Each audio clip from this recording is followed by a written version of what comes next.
I'm Lin. And I'm Leo. Welcome to day 4 of our 30-day yoga challenge. We're getting you up, getting you going after the break. And our first pose is Adho Mukha Virasana. So some of you who have been following in the last few days, you will recognise this pose, but if you're joining us today, then we will explain it thoroughly. Alright, Adho Mukha Virasana, Leo is going to demonstrate. You're going to take the big toes together, extend back onto the heels, take the legs slightly wider so that you can extend the sideways forward. Extending forward, keeping those top creases of the thighs deeply moving in towards the body and reaching forward. Extend back into the pelvis, and again, if your buttocks do not reach the heels, then do place a foam pad, you've got a yoga pad, or cushion so that you can rest the buttocks onto a support. Reaching forward with the arms and just being there for a few moments. So use the action of the arms, press down into your palms strongly and lift through the upper arms to the armpits and then reach the shoulder blades towards the back of the waist. Take a few deeper breaths before we move on to Adho Mukha Svanasana, which is dog head down. You can see Leo's coming into the pose now. Okay, starting by placing the toes, turning the toes so that you can get a good fulcrum to come up into Adho Mukha Svanasana, dog head down. Be sure that you press firmly down with your palms, lock your elbows and pull up through the upper arms. Take this extension all the way through the spine. Lift your buttocks, draw your abdomen strongly towards your spine side. And now pushing those thighs back strongly. Go on, push, push, push, push, push, push those thighs back. Open the backs of the knees, open the backs of the legs nicely. Soft inhalation, soft exhalation. Coming for Uttanasana. So again, some of you will recognise this forward fold. So either jump or step the legs towards the hands. You can see Leo's jumping here. Now, Leo's hands are down to the floor, but again, as we've explained in the previous clips, you can see that if you're a bit stiff, you can put your hands onto your thighs, onto your shins, or if you have 2 yoga bricks, you can place your hands onto the yoga bricks, as Leo's demonstrating here, imaginary bricks there. Alright, so coming to your Uttanasana. From here, we're going to come for Uttanasana. This is chair pose. So you've got to hinge at the ankles, draw the abdomen deeply in, and then reach those arms above your ears and just be in this pose for a few moments. See that you don't stick your buttocks out like this. You're going to see it all comes from the front body, the lower abdomen's drawing towards the spine. There's a huge extension through the front body, and these arms have got to go back, back, back, back, back, back, back. And now coming to a straight leg position, Urdhva Hastasana, taking those arms up. Soft inhalation, soft exhalation, and release the arms down. Now following on from yesterday, we're going to come to Prasarita Padottanasana, extended leg stretch, forward bend in action, taking the legs nice and wide. Now remember this action in the legs. The outer foot bones have got to be sharply down.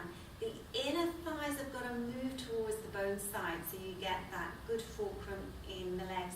There's another little tip we can give you here, and that is the outer shin here, about the centre of the outer shin. It's got to push down strongly. This might make your shins ache a little bit or even a bit of cramp, but that's all part of the process. Putting your hands onto your hips and reach up through your front body.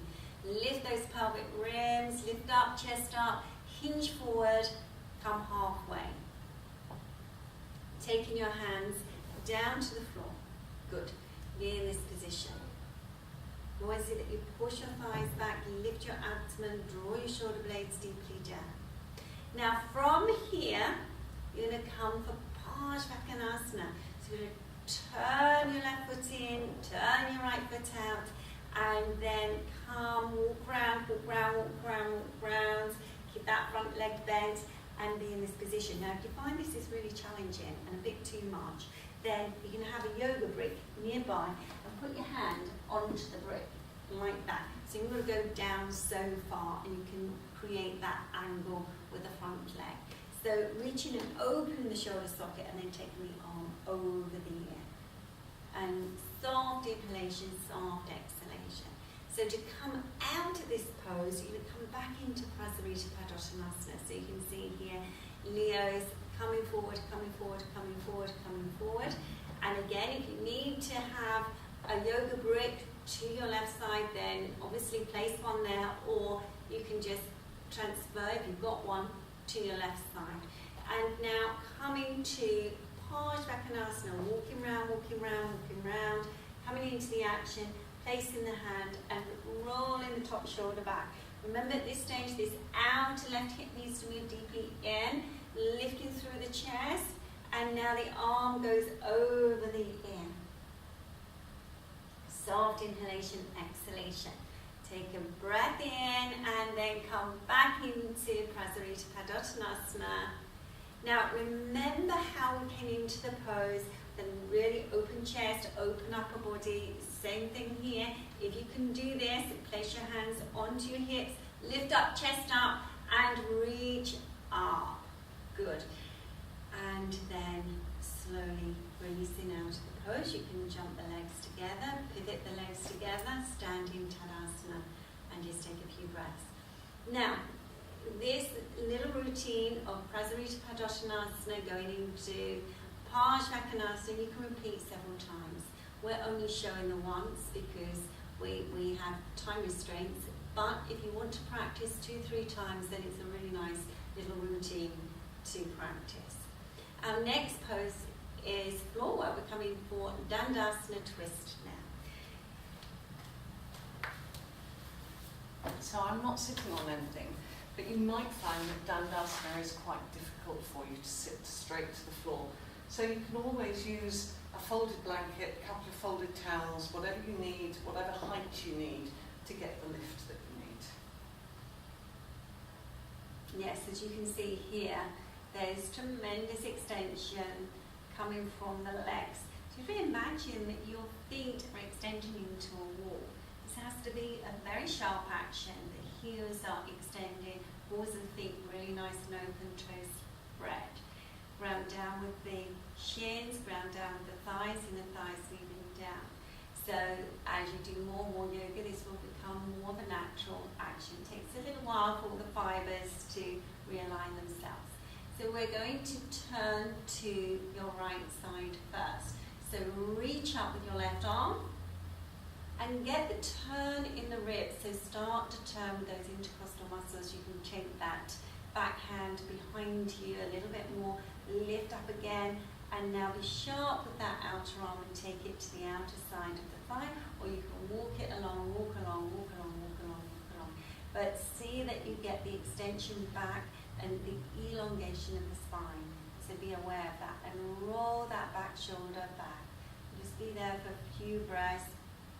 Don't release the legs. Make sure that the extension is fully in the legs and fully extended in the heels. Coming back to center. Lifting up, chest up nicely. Okay, we're turning to the other side now. So right arm up. And turn, turn, turn, turn, walk that hand round, walk that hand round, good. And then when you're ready, take in the hand to the side. So don't be in a rush to take the arm down. Really important that you work those intercostal muscles in the ribs, in between those ribs, get that action. You might find at first it's a bit awkward, the ribs are a little bit stuck, but eventually you'll be able to get that mobility of the waist and the whole of the spine. So lift up, chest up. So for this pose, sometimes you want to draw the turning leg deeply towards you. You're going to try and keep these feet as level as possible. It's a challenging thing to do.